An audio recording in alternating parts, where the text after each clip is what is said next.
Hello students, once again welcome to English Literature Classroom. Today my topic is The Blue Bead by Nodha Badke. In my last 3 videos I taught you up to page 99. Today I am going to teach the concluding part of this chapter, The Blue Bead.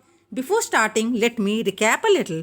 The story begins with the description of the wild, ferocious crocodile in the dense Indian forest which is above the great Indian river, the home to the Magar crocodiles where the shrill, noisy village is set up. The author makes us travel through the forest with Sibia, the thick forest, broad river between cliffs and grass and forested hills, the Magar crocodile turtles, and the village with mud houses from the background of the story.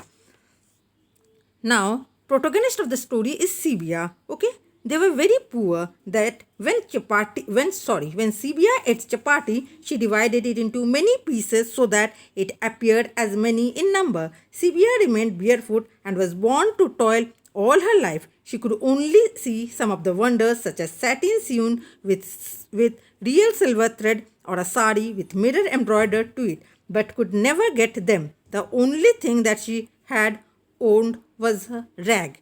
Okay, now one day she went with her mother and some other women to get some paper grass from the cliffs above the river. On their way, the women passed a Gujar encampment. Sibia glanced at the Gujar woman as she went towards the cliff. The Gujars, like Sibia, were junglis, creatures of the forest, born and bred in the forest. They got their living from animals, grass, and trees. Now, let's continue from page 100. Okay, now Gujar women went to the river to get water. Now, at that time, she was attacked by the crocodile. Okay, now the log jammed between two boulders with the woman clinging to it and screaming. She started screaming while the crocodile pulled on her leg, thrashing his might tail bang bang to and fro in great smacking flails as it tried to drag her free and carry her off down into the deeps of the pool. Now, what did the crocodile want to do? The crocodile wanted to carry that woman deep into the deeps of the pool. Okay, blood spread everywhere. Sibia sprang. At that moment, Sibia sprang. Okay, she wanted to help the woman. From boulder to boulder, she came leaping like rock goats. Okay, from boulder to boulder, she came just like a rock goat. And sometimes it had difficult to cross those stones, okay, but still she managed. And now she came on wings, choosing her footing in midday air without even thinking about it. In the boiling bloody water, the face of the crocodile fastened around her leg was tugging to and fro and smiling. Now let's see the question. What is meant by nomadic graziers? Answer. Nomadic graziers are cattle rearers who move from place to place frequently or without a fixed pattern of movement. Let's continue. His eyes rolled up onto Sibia. His means crocodile's eyes rolled onto Sibia. One slap of the tail could kill her. He stuck up, shot the water 20 feet and fell like a silver chain. Again, the rock jumped under the blow. But in the daily heroism of the jungle, as common as the thorn tree, Sibia did not hesitate. Okay, Sibia did not hesitate. She aimed at the reptile's eye. She knew that the only soft part in the crocodile's body were the eyes. Okay, therefore she aimed at the reptile's eye. With all the force of her little body, she dropped the hayfork at the eyes and one prong went in right in while its spear scratched past on the horny cheeks.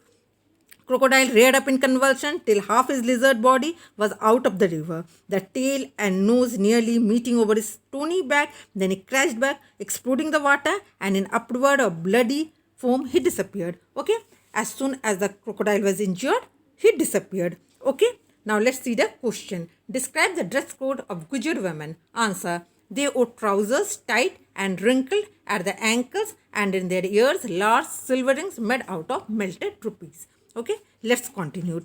He would die. Okay, now Shibia was sure that the crocodile would die. Not yet, but presently, though his death would not be known for days. No one will come to know about the death of the crocodile.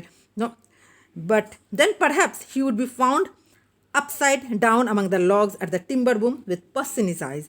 Sibia got her arms around the fainting woman, okay, and somehow dragged her from the water. Okay, what did Sibia do? Sibia dragged the woman from the water. She stopped her wounds with sand. Okay, look, as they were jungly, therefore Sibia stopped her wounds with sand, not any other thing, okay, and bound them with rag and helped her home to the Gujar encampment. Then Sibia took her to the Gujar encampment, where the men made a litter to carry her to someone for treatment. Then Sibia went back for a grass and sickle and fork. Okay. Then Sibia went back. Why? To bring her grass, sickle, and fork. The fork was lying in the river. Okay, where was the fork? The fork was lying in the river, not carried away, luckily. Okay, she was very lucky that the fork was not carried away. Okay, and as she bent to pick it up of the water, she saw the blue bead. What did she find? She found a blue bead. Okay, not blue now, with the sun nearly gone. Okay, sun has already set, but no color, white blue, and its shape wobbling in the movement. Now let's see the question. Where were the men and the boys from the camp? Answer. The men and boys were out of the camp just then with herd or gone to the bazaars to sell produce. Now let's continue. She reached her arm down into a yard of the cold silk water to get it, missing it first of all because of refraction. Okay, she tried to get the blue bead, but she missed. Okay, why? Because of the refraction. Then there it lay in her wet palm, but she somehow managed to get it. Okay, perfect, even pierced, ready for use, with the sunset shuffled about inside it like gold dust. All her heart went up in flames of joy when she was very happy because she got a blue bead. After a bit, she twisted it into the top of the skirt against her tummy so she would know if it burst through the poor cloth and fell. Then she picked up her frock and sickle and the heavy grass and set off home. Look, she picked up her frock, her sickle, and the heavy grass, and now she set off home. What a day! Means she was very happy. Why she was happy? Because she had got a blue bead. Okay, now let's see the question. How did Sibia come to help the women immediately? Answer. From boulder to boulder, Sibia came leaping like a rock goat. Then she came on wings to help the women. Okay. Now her feet smudged out the wriggle mark of snakes in the dust. They were singing of malaria mosquitoes because it was already dark. Okay, and she could hear the singing of malaria mosquitoes among the trees now. And this track was much used at night by Moroso, old Makana elephant. The way she was coming. Okay, this way was mostly used by Makana elephant, the tuxless one. But Sibia was not thinking of any of them. The stars came out, she noticed, okay, because it was dark. On the way back, she met her mother. Okay, on the way she met her mother, out of breath. Her mother was out of breath. Okay, her mother came to look for her because her mother had reached home many times earlier only. Okay, and now her mother is scolding Sibia.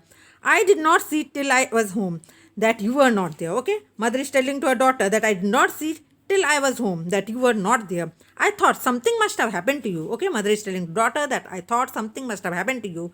And Sibia, bursting with story, cried, something did. Okay, now Sibia told that something did. I found a blue bead for my necklace. Look. Okay, Sibia did not tell anything about the Gujar women and about the help she had done to the Gujar women, nothing. She had only told her mother that she got a blue bead. That means she was very happy as she got the blue bead, and this was the only news she told her mother. Okay, now let's see the question. What strange object did Sibia see in the water? Answer. Sibia saw a blue bead in the water. Okay, this chapter is completed. With this, I'm concluding this video. In my next video, I'm going to bring something new. Until then, goodbye.